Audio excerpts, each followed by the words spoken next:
Hey guys, this is your friend Cameron Sanders coming to you today. On this episode of Christian Manhood, we're going to show you how to use a push mower. Let's get to it. This is a gas-powered push mower here. And before we get started, I'm going to show you a little bit of a safety concern to be aware of.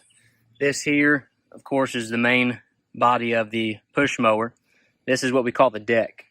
Underneath the deck is the blade that cuts the grass when the mower's running.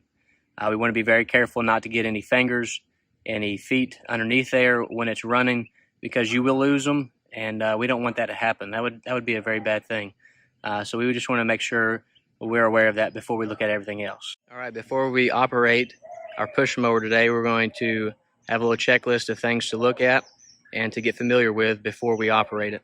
So as we look down here on top, you'll see where we have our gas tank. Typically you'll have it with a gas icon. On pretty much every model, you'll find it on top of the motor. What you want to do is unscrew that, fill it up with gas, tighten it back down, make sure it's good and tight. You don't want it loosen it up while you're cutting, and then gas will go everywhere and make a mess of things, and we don't want to do that. Also, you can check for your oil, make sure your oil level's good. We want to make sure our height on our deck here is typically found by the rear wheels.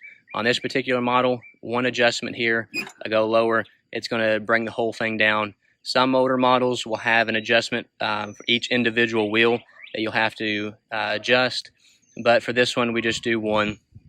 I typically like to leave it around 2.5 to 3 inches is good height. You don't want to cut your grass too low, because then your grass will burn in the heat of the summer, and you don't want your grass to die. You want it to be green and lively. All right, so now as we got everything checked, we're ready to fire this up. So what we're going to do is we're going to get behind the lawnmower. Right here, we're going to pull down this lever all the way against the bar. We're going to keep this held down the whole entire time while we're operating the machine. So when we let go of this, the motor will shut off, just as we'll see here in just a second. Press this down completely. We're going to pull our pull cord here.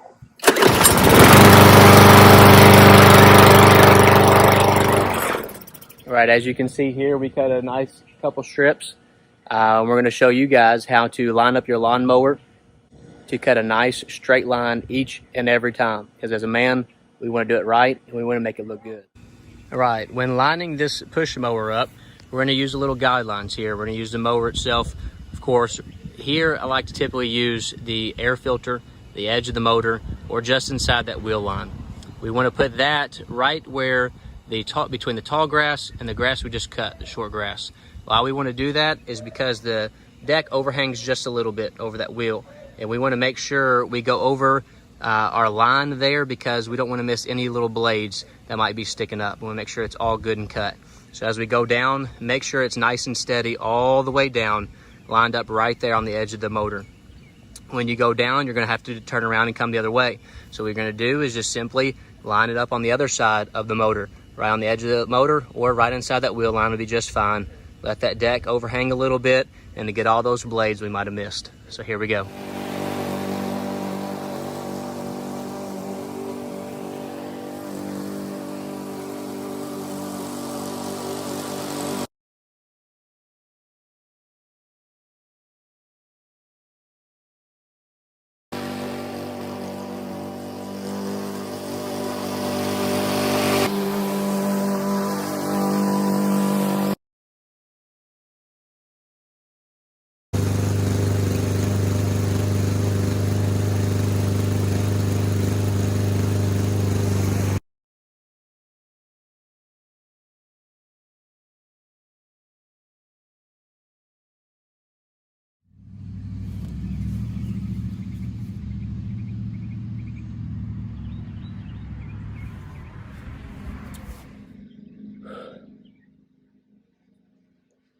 It's a little hot out here today. A little bit humid.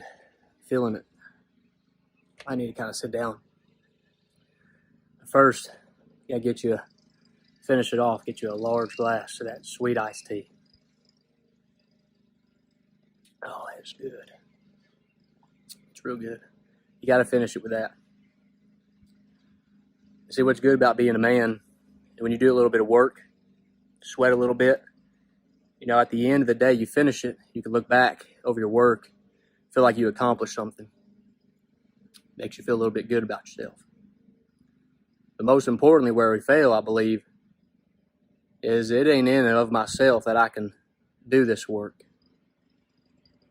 But it's only by the grace of God. He's given me the ability to work. And at the end of the day, be always sure to give Him thanks for giving you the ability to work and to be a man. You can enjoy it. Give Him the praise. He's worthy of it. Thank God for it. You guys stay tuned for more episodes on Christian manhood and how to be a man. You need to be a man first to be a godly man. You guys have a blessed day. See you guys.